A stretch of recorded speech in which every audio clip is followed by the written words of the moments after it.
AP రాజకీయాలు చూస్తుంటే మొత్తం కూడా చాలా వాడివేడిగా, అంటే సంవత్సర కాలం పూర్తి చేసుకున్నారు వాళ్ళు. సంవత్సర కాలంలో కూడా కొన్ని సర్వే సంస్థలు నిర్వహిస్తే 160 సీట్లలో ఒకవేళ టీడీపీ పోటీ చేస్తే 75 సీట్లు వచ్చేటట్టుగా కనపడుతున్నట్టు కూడా కొన్ని సర్వేలు కేకే సంస్థ, ప్రధానమైన సంస్థ, ఎందుకంటే గత 2023లో ఆయన చెప్పినట్టు జరిగిందంటూ కూడా ఆయన చెప్పడం జరుగుతుంది. సో ముఖ్యంగా చూసుకుంటే ఈ లైవ్ షోకి సంబంధించి ఇట్లాంటి అమరావతి మహిళల మీద, ఎందుకంటే అమరావతి రైతులంటే మహిళలంటే గతంలో ల్యాండ్లు ఇచ్చిన రైతులు, అందులో మహిళలు చాలామంది ఉన్నారు. సో ఇవన్నీ ఇలాంటి కార్యక్రమాలు జరుగుతున్నప్పుడు అమరావతిలో ఉన్నటువంటి మహిళలందరి మీద ఇలాంటి అనుచిత వ్యాఖ్యలు చేయడం అనేది కరెక్ట్ కాదంటూ కూడా ఇప్పుడు ఈరోజు మొత్తం అందరూ కూడా మహిళా సంఘాలు కావచ్చు అందరూ కూడా మీ మీద ధ్వజమెత్తుతున్నారు. ఏంటి సార్ అసలు మీరేం చెప్పదలుచుకున్నారు? సో మా మీద ధ్వజమెత్తడానికి మేము అన్నామా? పాయింట్ నెంబర్ 1, ఇప్పుడు ఏదన్నా వైఎస్ఆర్ కాంగ్రెస్ పార్టీ నాయకుడు అంటుంటే డెఫినెట్లీ మీరు అన్నట్టు ధ్వజం కాదు, ఇంకేదైనా ఎత్తవచ్చు. ఇప్పుడు నేను మీ ఛానల్కి వచ్చా, చర్చా వేదికలో అనేక చర్చా సందర్భాల్లో కూర్చున్నాం, వాడి వేడిగా జరిగినటువంటి సందర్భాలు ఉన్నాయి. సో ఒకళ్ళు బూతులు తిట్టుకునే దాకా కూడా వెళ్ళినటువంటి సందర్భాలు ఉన్నాయి.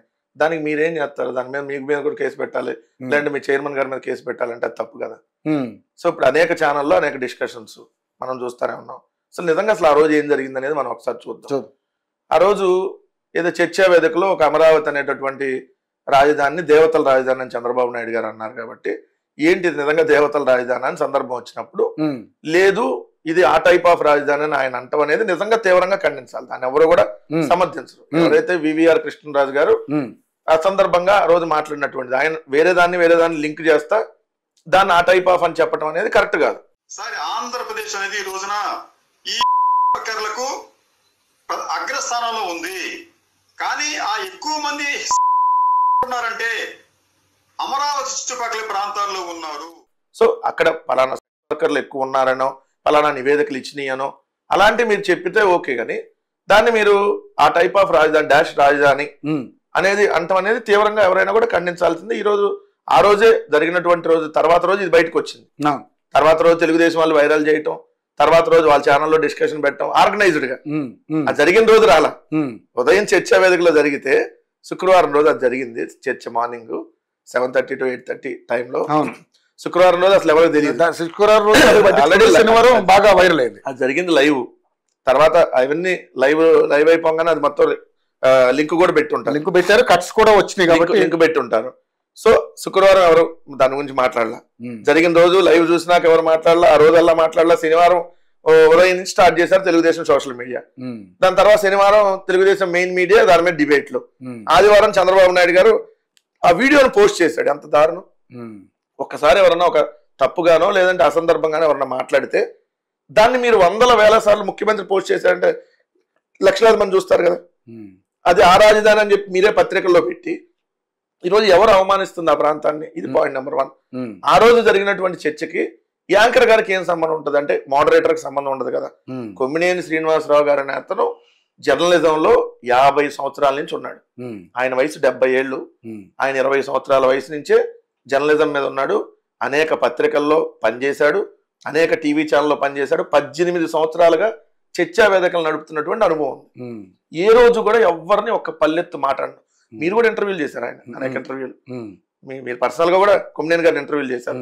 ఏ రోజు కూడా ఒక తోలనాడు ఒక మాట అండు.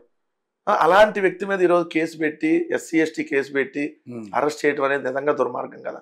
మీకు జగన్మోహన్ రెడ్డి గారి మీదో లేదంటే వైఎస్ఆర్ కాంగ్రెస్ పార్టీ మీదో సాక్షి టీవీ మీద ఉన్నటువంటి కక్ష, దాన్ని కొమ్మినేని శ్రీనివాసరావు గారు ఆ చర్చ సందర్భంగా ఆయన మోడరేటర్ గా ఉన్నారు కాబట్టి ఆయన మీద కూడా కేసు పెడతామంటే మరి అన్ని సందర్భాల్లో జరగాలిగా.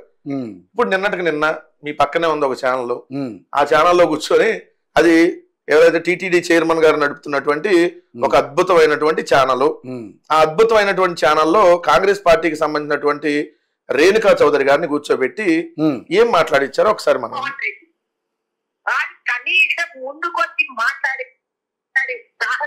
జగన్మోహన్ రెడ్డి వాడి కనీసం ముందుకొచ్చి మాట్లాడే సాహసం కూడా లేదు. అంటే రాజకీయ నాయకులు కదా, అంత పరుషపర్యాలతో తిట్టడం బాగాలేదు. రెండో నిమిషంలో ఆ తల్లి వద్దండి అలాంటి మాటలొద్దు. చూడండి, వెదవన్నారు పుట్టటము దౌర్భాగ్యము, రెండో రోజే చంపేయాల్సింది. వాడి కనీసం ముందుకొచ్చి మాట్లాడే సాహసం కూడా లేదు. అంటే రాజకీయ నాయకులు కదా, వారిని అంత పరుషపదజాలంతో తిట్టడం బాలేదు. పుట్టిండేది అవును పుట్టిన 2వ నిమిషంలో ఆ తల్లి విజయమ్మ అది గొంతుపై అతిథి తేడా పోయింది. వద్దండి అలాంటి మాటలు వద్దు. అలాంటి మాటలు వద్దు అన్నారు తప్ప అలాంటి మాటలు వద్దు అని మళ్ళీ వాళ్ళకి సంబంధించిన ఇంకో ఛానల్లో రాత్రిపూట ఆమెనే కూర్చోబెట్టారు. మీరు తప్పండి, రేణుకా చౌదరి గారు మాట్లాడిన వాటిని విత్డ్రా చేసుకోండి చెప్పారా? చెప్పలేదు కదా. ఎక్కడ రాజకీయ నాయకులు అంత పరుషపద్యాలతో మాట్లాడొద్దులేండి అంటే శుతిమెత్తగా ఎంకరేజ్ చేసినట్టు. మరి ఇప్పుడు టీవీ5 మూర్తిని A2గా, A1 గా రేణుకా చౌదరిని, A1 గా రేణుకా చౌదరి, A2 గా టీవీ5 మూర్తి, A3గా ఆ ఛానల్ చైర్మన్ నాయుడు మీద కూడా కేసు పెట్టి అరెస్ట్ చేయాలి కదా. సరే ఇది ఒక్కటేనా? ఇది ఒక్కటే అంటలేదు కదా, ఎన్ని రకాలు ఉన్నాయి. మొన్న చేబ్రోలు కిరణ్ అనే అతను, వాడు ఒక శాడిస్టు, వాడు ఎలా మహిళల్ని ఎలా కించపరుస్తా కొన్ని వందల వీడియోలు ఉన్నాయి. ఒకటి భారతమ్మ గారి మీద మాట్లాడినటువంటి వీడియో బయటకు వచ్చినప్పుడు అతని మీద కేసు పెట్టారు. ఓకే, మరి ఆ యాంకర్ మీద ఎందుకు పెట్టలా? మరి ఆయన అప్లోడ్ చేసినటువంటి ఆ ఛానల్ మీద ఎందుకు పెట్టలా? అతను గొట్టిపాటి వంశీకృష్ణ, తెలుగుదేశం ఐటీడీపీ, మరి అతని మీద ఎందుకు పెట్టలా? ఈ ఐటీడీపీ నడుపుతున్న నారా లోకేష్ మీద ఎందుకు పెట్టలా? మరి A1 గా చేబ్రోలు కిరణ్ ని, A2గా ఎవరైతే ఆ ఛానల్లో ఆ యాంకర్ ని, A3గా పాయింట్ బ్లాక్ అనేటటువంటి ఆ టీవీ పాయింట్ బ్లాక్ ఛానల్ కదా, పాయింట్ బ్లాక్ యూట్యూబ్ అటువంటి ఒక వరస్ట్ ఛానల్ ని, ఏదైతే A4గా నారా లోకేష్ వీళ్ళందరినీ పెట్టాలి కదా. లేదు, మీ పక్కన ఇప్పుడు నేను వినిపించిన ఈ ఛానల్లోనే సాంబశివరావు అనే అతని యాంకర్ సినిమా ఇండస్ట్రీలో అవును చూసాను, వీడియో కూడా చూశాను అని అన్నాడు పోసాని గారితో ఉన్నప్పుడు. సో మరి అంత మాట అంటే సినిమా ఇండస్ట్రీలో ఉన్న వాళ్ళందరూ నీ అన్నట్టే కదా అతను. మరి అతన్ని వాళ్ళ చైర్మన్ ని ఎందుకు అరెస్ట్ చేయలేదు? ఎందుకు కేసులు పెట్టలా? మరి వీళ్ళే ఈరోజు పతివ్రత పరమాన్నం వండితే తెల్లారేదాకా చల్లారలేదు అన్నట్టుగా రోజు ఈ మగ పతివ్రతలు, ఈ మగ యాంకర్లు, పతివ్రత యాంకర్లు ఈ విధంగా ఏదైతే చేసి మాట్లాడుతుంటే, మరి ఇదే ఛానల్స్ లో కూర్చోబెట్టి జగన్మోహన్ రెడ్డి గారు ముఖ్యమంత్రిగా ఉన్నప్పుడు సస్పెండ్ అయిన జడ్జి రామకృష్ణ కూర్చోబెట్టి చిత్తూరు అతన్ని ముఖ్యమంత్రి తలకాయ నరికేస్తామని చెప్పారు. మరి వీళ్ళంతా కేసులు పెట్టాలి కదా. అది మొన్న ఒక ఛానల్లో మీరు చూశారు, కొలికిపూడి శ్రీనివాసరావు అని అనలిస్ట్, ప్రస్తుత ఎమ్మెల్యే, అతను చెప్పు తీసుకుంది అన్నాడు బీజేపీ విష్ణువర్ధన్ రెడ్డిని. మరి కొట్టించిన వెంకటకృష్ణని కొట్టమని చెప్పినటువంటి రాధాకృష్ణ మీద ఎందుకు కేసులు పెట్టలా? వాళ్ళ దగ్గరకు వస్తే వాళ్ళు ఏం చేసినా సంసార పక్షం. వాళ్ళు నడి రోడ్డు మీద నగ్నంగా ఏం పనులు చేసినా కూడా వాళ్ళు చేస్తే కరెక్ట్ అండి. వైఎస్ఆర్ కాంగ్రెస్ పార్టీకి సంబంధం లేకపోయినా వైఎస్ఆర్ కాంగ్రెస్ పార్టీకి అంటగట్టేసి బురదేసేటటువంటి కార్యక్రమం చేస్తున్నారు. ఇదంతా తప్పు. అంటే మాకు ఒకటే ఛానల్లో ఒకటే పత్రిక ఉంది కాబట్టి వాళ్ళకి 10 సంఖ్యలో 4 పత్రికలు, 10 ఛానల్లో, 500 యూట్యూబ్లు ఉన్నాయి కాబట్టి ఏం చెప్పినా నడిచిపోయిద్ది. ఎందుకంటే ఎక్కువ మంది ఉన్నారు కదా. ఇప్పుడు రవి గారు ఉన్నారు, రవి గారిని 100 మంది మంచోడు కాదు అంటే డౌట్ వస్తుంది కదా, ఇంద్ర ఎంతమంది చెబుతున్నారు అని. సో అలాంటి టైప్ ఆఫ్ రాజకీయం వాళ్ళు చేస్తున్నారు. సో వాస్తవంగా ఈరోజు ఆంధ్రప్రదేశ్ రాష్ట్రంలో అప్రకటిత ఎమర్జెన్సీ నడుస్తుందని చెప్పాలి. అప్రకటిత ఎమర్జెన్సీ. 50 ఏళ్ల